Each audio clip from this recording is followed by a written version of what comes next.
right, we are closing in on the launch of Arc Raiders. We are literally days away now. Embark have just gone and dropped the official launch trailer. We're going to be taking a look at it in this video as well, just breaking it down, having a look at some little secrets in the trailer you might have missed, as well as a new potential snow map shown off in the trailer. So that should be fun. If you guys are new to the video, we're giving away an Arc Raiders Deluxe Edition. All you have to do to enter is like this video, leave a comment, and make sure to subscribe. We'll be announcing the winner over in our Discord, which will be in the pinned comment. And yeah, let's jump into the video.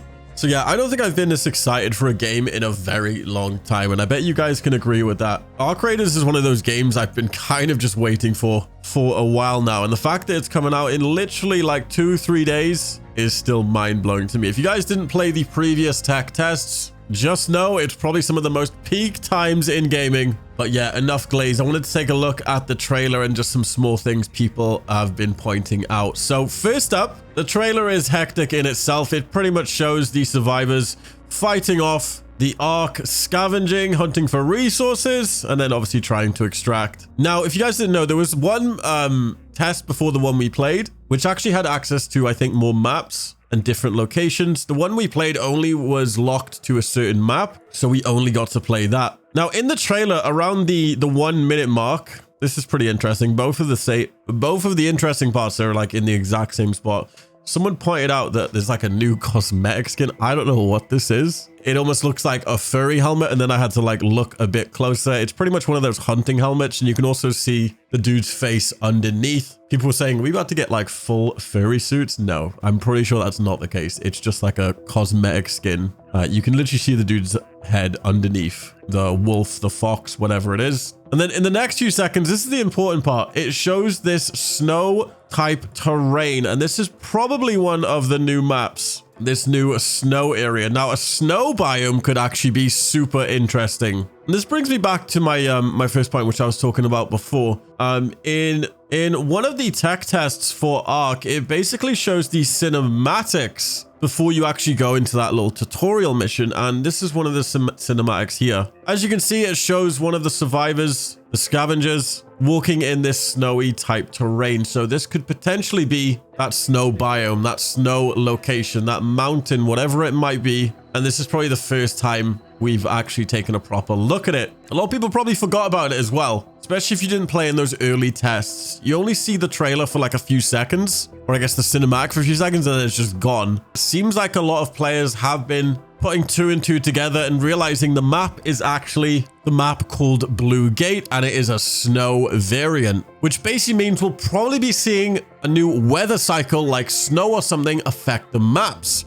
So as we get into December, November, these maps are going to start having snow on it. And I think that's really freaking cool. But yeah, can't wait. Other than that, in the trailer, there isn't really too much notable stuff to go over. Obviously, you've got the new like arcs, which we've seen plenty of times in the past, fighting these new like walker arcs. You've got the jumpers, all this good stuff. And then finally, you've got that big. Also, one quick thing I noticed on Reddit, a lot of people were posting that the new massive robot that they saw was called the King. Apparently, it's not. The King is actually this big, huge, massive robot here that is shown off in one of the earliest trailers for Arc Raiders.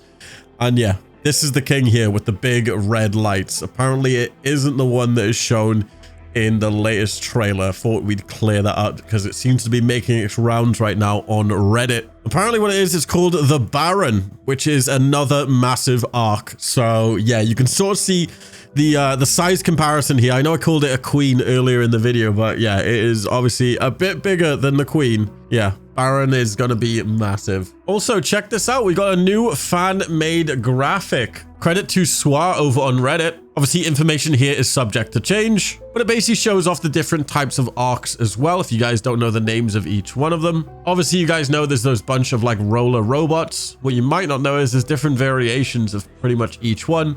Some will just roll up to you and shoot you with a flamethrower. Other ones will just roll up to you and explode. You've also got the different types of weapons as well. Obviously, there could be more at launch. You've got some random facts. And then you've got the first expedition timeline. If you don't know what the timeline is, it's essentially the game's version of wipes. doing wipes, I guess, your own way. Once you reach level 20, you unlock the expedition project, and then you do the supply phase where you basically supply the expedition, and then you can choose to do the wipe, giving yourself obviously benefits, whether it be cosmetics or like bonuses and stuff. You'll never have an advantage though on other players. So if you do plan on resetting yourself, you don't need to worry that you're going to be more powerful, or if you're another player and you see people doing the wipe, they're not going to be more powerful. It's basically going to be cosmetic and just stuff to give you like achievements, I guess. October 30th, guys. We're literally 3 days away now. And yeah, check it out. This is one of the skins that you get from getting the deluxe edition. Actually kind of sick. So like this video, guys.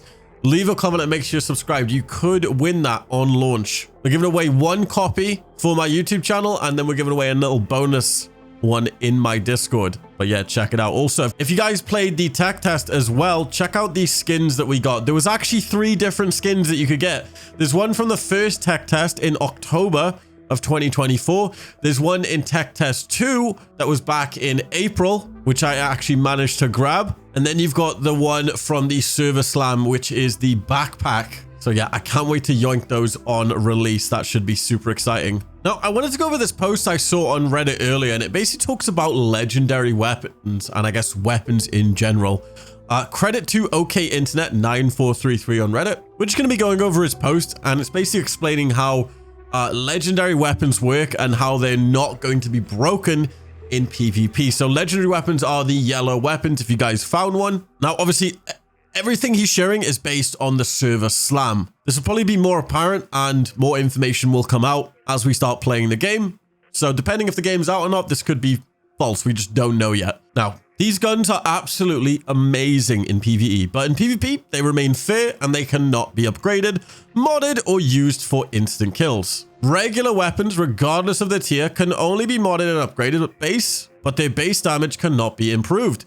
In other words, because someone loots more than you or plays more often doesn't mean they'll automatically beat you in a PvP fight. Modded and upgraded weapons will have improvements in control, accuracy, recoil, and so on, but not in raw damage numbers. He said, at first, I thought at some point weapon damage would start increasing, numerically speaking, but as I kept playing and upgrading, I realized there's actually a very healthy logic behind it, especially for PvP. I think this aspect is extremely important because it makes PvP much fairer, both for players who don't have much time to play regularly and for those trying their very first extraction shooter. This way, PvP becomes more about player skill and less about the fact that player X or Y can play 12 hours a day, 5 days a week, and therefore has infinitely better gear or access to something overpowered. As a result, I don't think we'll see gear gaps as big as in Tarkov, which I find absolutely fantastic and healthy for both the game and its players. So yeah, it seems like legendary weapons, from what I've seen as well, will be the PvE carry weapons. Like, they're not going to be these insane one-shot player weapons. Otherwise, yeah, you just get a legendary weapon, you could just wipe out an entire squad with it. It won't be like that. Also, maintaining legendary weapons is going to be an absolute pain. I can see it already. You guys didn't know, whenever you bring a weapon into a raid, whenever you get shot, whenever you take damage, you're going to lose durability on your gear, your armor, your weapons.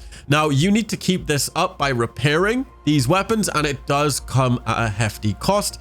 And especially if you're upgrading legendary weapons, eventually the weapon will break. And yeah, if you've ever had your shield break in the middle of a raid, your weapon break in the middle of a raid, it is not fun, trust me. So also check this out. There's actually map conditions that can happen based off, I guess, the time zone. Now, what you're seeing on screen is from the server slam, but this could be what could happen in the main game. So you've got stuff like the harvester, you've got the husk graveyard, the probe heist, hidden caches, lush blooms, the night raid, and electromagnetic storms. Now, these happen at different times, depending on obviously what your time zone is, and all times are in UTC. Now, obviously this affects people who have to work, who have jobs, they can't do certain things. So I'd love to know your guys' opinion on this. Once again, this is the time zones that were from the server slam.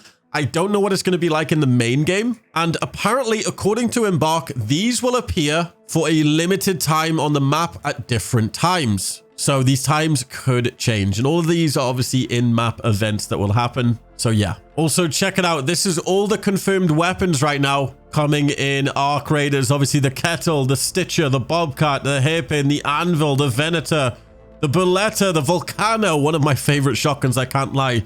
The Il Toro, the Tempest, the Rattler, the Arpeggio, the Bettina, the Hull Cracker. That looks insane. The Torrente, the Pharaoh, the Renegade, the Osprey, the Jupiter, and the Equalizer. All confirmed weapons coming in Arc Raiders. I cannot wait. But yeah, that has been the video, guys. I hope you enjoyed. Make sure to leave a like on this video, leave a comment, and make sure you're subscribed to be entered into that deluxe edition giveaway, guys. Those deluxe edition skins are insane. Also, come and join the Discord. It's pinned at the top of the comment section. We now have an Arc Raiders section. We're going to be setting up some groups on launch. So if you want to start teaming up with people, get in that Discord. Let's start making some teams. Anyway, I'll see you guys in my next video.